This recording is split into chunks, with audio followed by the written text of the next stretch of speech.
And there's new fallout to tell you about today in the failed Fast and Furious gun operation, as it is known.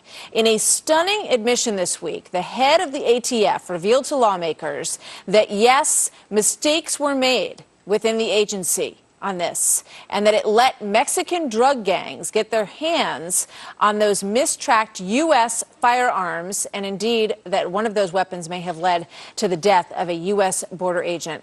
I'm joined now by Utah Congressman Jason Chaffetz, a Republican on the House Government and Oversight Committee that has looked into this. Congressman, welcome. Good to have you here today. Thank you. So the ATF has admitted that mistakes were made. What do they mean by that?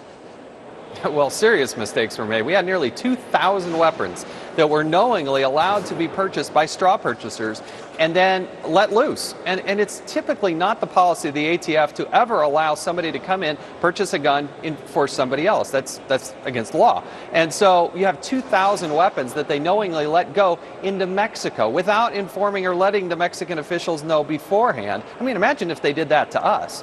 And now, when you had the ATF acting director wanting to come and give information to the Congress, he has now shared with us that the Justice Department really didn't want that to happen, and that's really concerning. And so now you get down to the battle that's going on between your committee, basically, who's requesting information from the DOJ because you all want to know, what did they know about this program? How far up did it go? Did Eric Holder, who has said he did not know about this program, how close to him did it get? Department of Justice is turning the whole thing on you all now and saying, look, we have been very open. We have disclosed all the documents that we were asked for, and says that you're making this into a political thing. No, they have redacted more information than you could possibly manage. We have shown, putting up on page after page, where they redacted the entire page.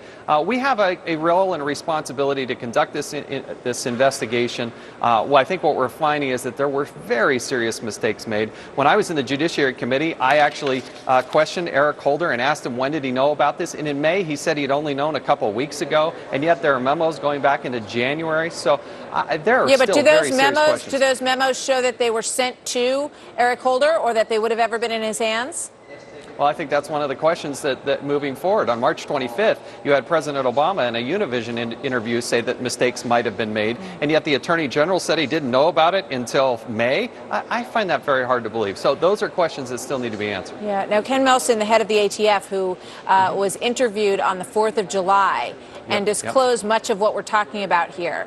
The Department of Justice is not too happy that he is now talking about this, and in fact, he shared with the questioners during that period that he says, yes, indeed, there is stuff that the administration is withholding in this case, right?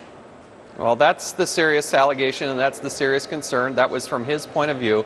For instance, one of the issues is wiretaps. You need to go fairly senior in the Department of Justice in order to get wiretaps signed off, and there were a number of wiretaps that were signed off. And so to claim that the senior-most people in the Department of Justice didn't know about that, I think you would find would be factually inaccurate. So there's still a lot of questions here. We're going to continue to pursue it. Darrell Issa there in the Oversight Committee is doing a great job, but a lot of unanswered questions. And you got people that want to come step forward and just tell the truth. That's all we're asking for. We just want to know the truth. One more question before I let you go. Ken Melson said that the straw purchases that went to the cartels were under the direction of the U.S. Attorney in Arizona, Dennis Burke. Now, he is a White House appointee, correct? Now, is there anything about that, besides the fact that the whole thing is in question, that is odd that this operation would go under him? No, there are a lot of us that believe that, yes, the Department of Justice was involved. Right now, you got the senior-most people saying, oh, no, we didn't know about it. So it's kind of a he said, she said, and we just want the truth to surface. We've had some good whistleblowers who have stood up and said, this is wrong, this is what happened, and that's what the Oversight Committee is trying to do. We're trying to figure out what happened, how were these mistakes made, and hold some people accountable. Because you got 2,000 weapons that were released into Mexico. We didn't even tell them about it until much later in the process. All right. Congressman Chaffetz, thank you very much. Good to have you with us today. We'll stay on top of this story, as we know you will as well.